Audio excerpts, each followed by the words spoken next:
really like serial killers. I pride myself on finding the best of the best in every field, so why not death? Death is such a natural, necessary part of life. Every second, millions of cells die, shedding diseased parts of ourselves to make room for new cells. Rebirth, growth, life.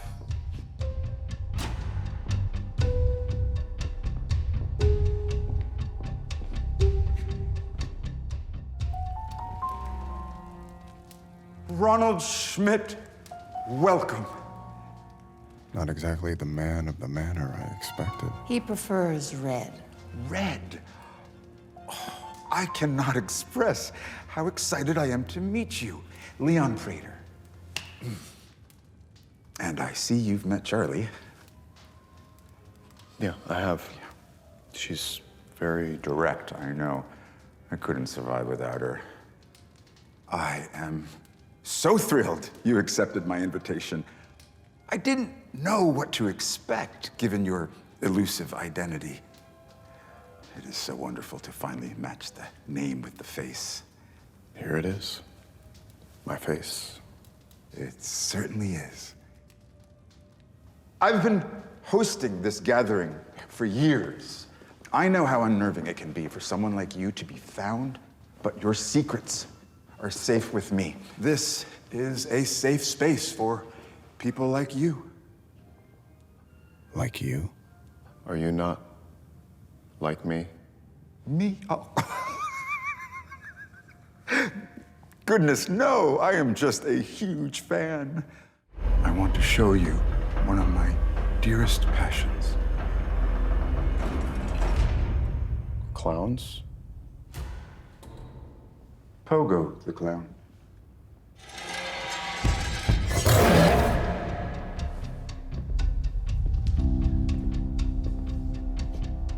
Oh. John Wayne Gacy.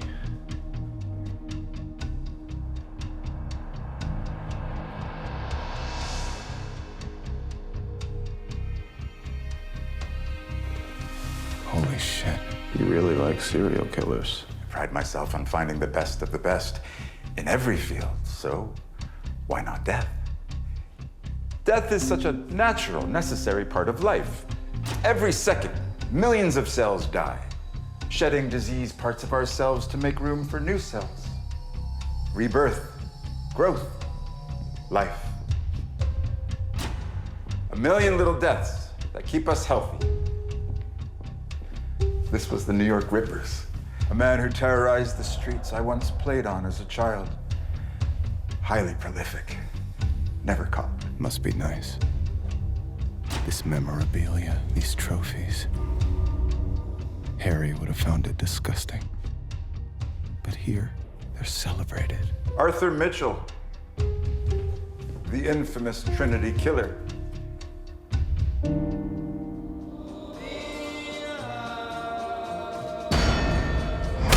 Which was actually a misnomer. Did you know that he killed in force? You don't say? Bought these from an FBI agent with a gambling problem.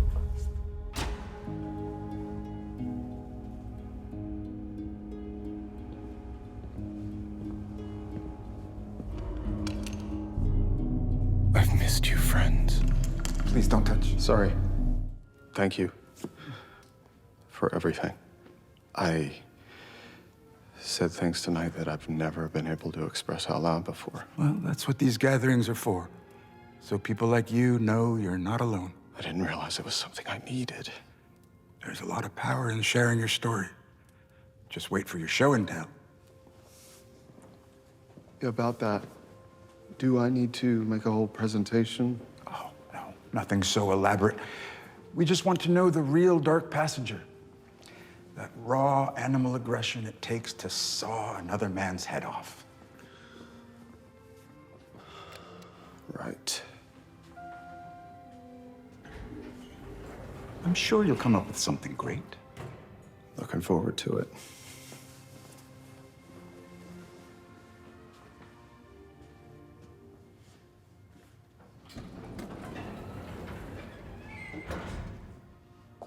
That went exceptionally exceptionally well, don't you think? If you say so. When I was a boy, I assumed my parents would live forever. To lose them so young was quite a lesson in the vagaries of fate. Yeah, I heard something about that. You lost them in a car accident when you were a kid. That's tough. You only know what the media reported on me. But like you were saying earlier, no one knows the whole Leon Prayter. The hit and run was just the beginning. My parents were dead, the driver was in prison, and I was left to figure out how to make sense of what had happened. I wrote a letter to the man who killed my parents, Cooper Morris. I was angry, confused, and utterly gutted. I poured all of that pain into a letter.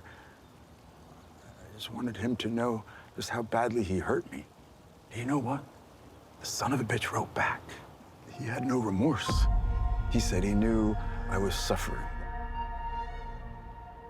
Everybody suffers, that what he did had nothing to do with me or my parents. He didn't sympathize with you because he couldn't. In his mind, what he did wasn't right or wrong. It just was. There's something appealing about that. I finally got the nerve to demand to meet him face to face. I wanted answers. Why that night? Why my family? It wasn't an accident. I'd gotten in a drunken fight with my girlfriend. And I stormed out of the house. By the time he was behind the wheel of his truck, he was hell-bent on doing some damage. Anything to release the demons. He saw my parents' car, accelerated, and smashed into us. I'll never forget sitting in the back seat, watching my parents die. First my father, and then a few minutes later, my mother. We all have trauma that we can't escape. Even if we bleed and scar, we never really heal. No, but I wanted the details.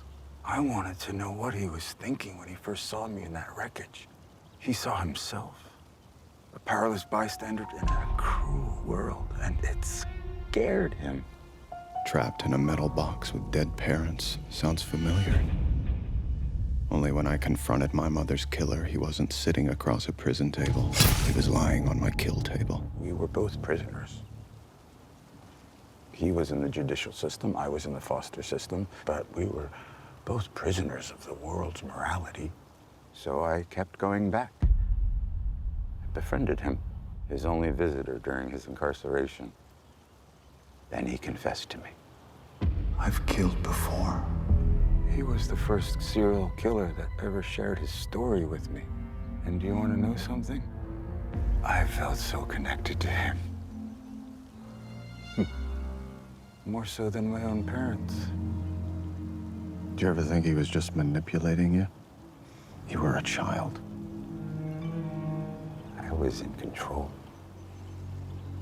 Knowing what he was thinking when he killed him gave me power. I was never gonna be that scared little boy in the backseat. Never, ever again. I started to enjoy our visits, but nothing lasts forever. Cooper didn't even make it to his 50th birthday. After he died, I was alone again, but prisons are full of people like him. That's when you started collecting killers, huh? And their trophies. But I will never forget the purity of that first friendship. I thought with everything going on here today, we should meet in my vault. More private. Perfect. And that way we can clear the air. Dexter Morgan? Stay cool. Stay very cool. Okay, I'll do it. Little help here, God?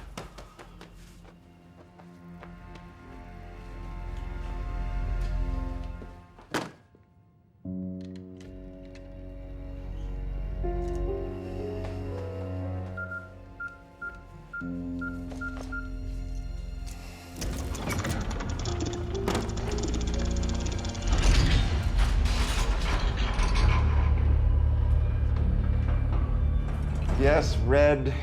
I mean Dexter. I know exactly who you are.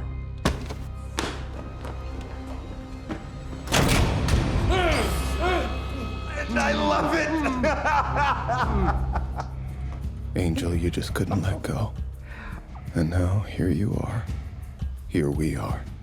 You know, I thought it was a bit odd how you were so drawn to the Bay Harbor Butcher's blood slime box when I first showed you my collection. But then, when your pal Batista here told me who you really were, that suddenly, boom, it all became clear. Lowell didn't disappear. No, neither did Red. You took him out, didn't you? How'd you do it? What makes you think I'd talk about that in front of him? Oh, right. Shh. I'm just so excited to be talking to the Bay Harbor Butcher. Living, breathing Bay Harbor Butcher. And how you were able to place all that blame onto James Dokes. But that must have fucked with you just a little bit, right? That stolen valor of all your kills going to Dokes. What are we doing here? Oh, of course. I have a proposal. Charlie, come on.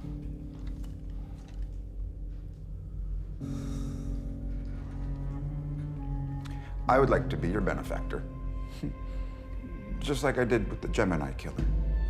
I will be your Medici to your Bay Harbor Butcher. Bay Harbor Butcher, just saying it out loud. Bay Harbor Butcher, oh, it gives me goosebumps. I have extensive files on serial slayers across the globe. We can invite them here to our little group, spend the week with them, and then you do what you do. Add them to your collection. Look at him taking my idea. And what's the plan for Angel? Angel. That is the price of your admission. Sir, let's not. Charlie, please.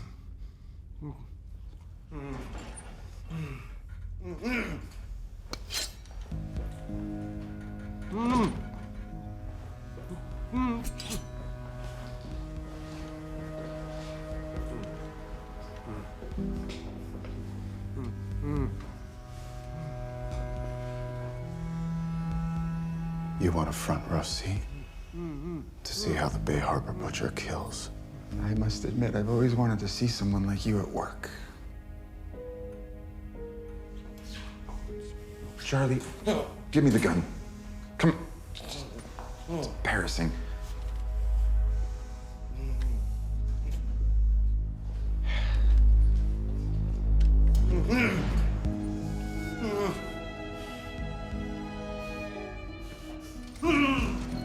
Angel Batista has threatened my life, my son's life. Now that he's confirmed who I am beyond a shadow of a doubt, he will never give up. I'm almost out. Where are you? Why don't you come back upstairs? Trust me, you don't want to miss this after party. Where's my son? Alive? Where is my son? Tell your father where you are. We're in his wine room. Harrison? Bye, Dad. So glad you could join us. We both have compromising info on each other. Release my son. You'll never see me again. You don't have to do this. Actually, I do. I've always admired people like you. But today, I finally got a taste of what it's like to be you, and it felt exhilarating. So thank you for giving me the, what did you call that? The itch, the need, the great yearning? The urge. The urge, yes, the urge, that's it. That's it. I finally have that. Ah. My heart is racing just talking about it. Maybe this was my destiny all along. But I never would have known if you hadn't pushed me.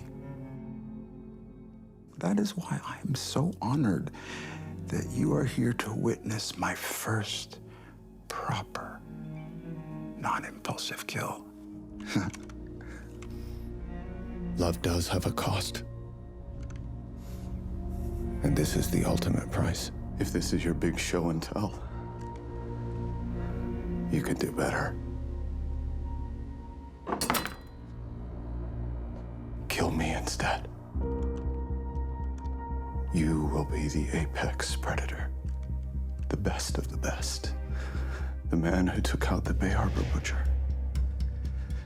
Kill me and leave Harrison to live with the consequences, just like the man who killed your parents did to you.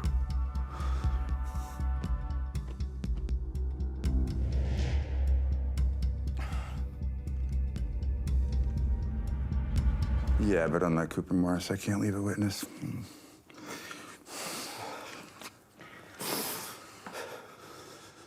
I'm sorry I couldn't give you the protection that you needed. If you're spending the night there, you might want some protection.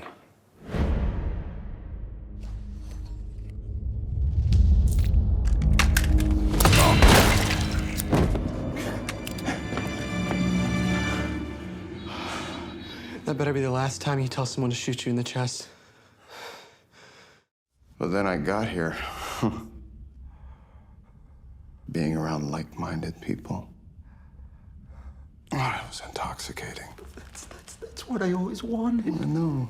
A place for people like you where they can belong. We all want to belong. Yeah, I got to hear Al and Lowell, and Mia and Gareth speak so freely, openly, gleefully about their kills. Wow, it was a fucking revelation. I knew you would enjoy it. I knew. But then I realized all their victims were innocent people. Not so like-minded after all.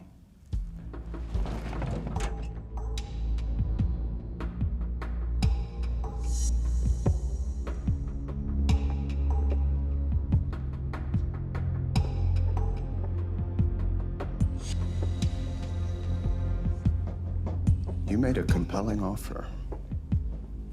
Chance to give my son generational wealth over generational trauma.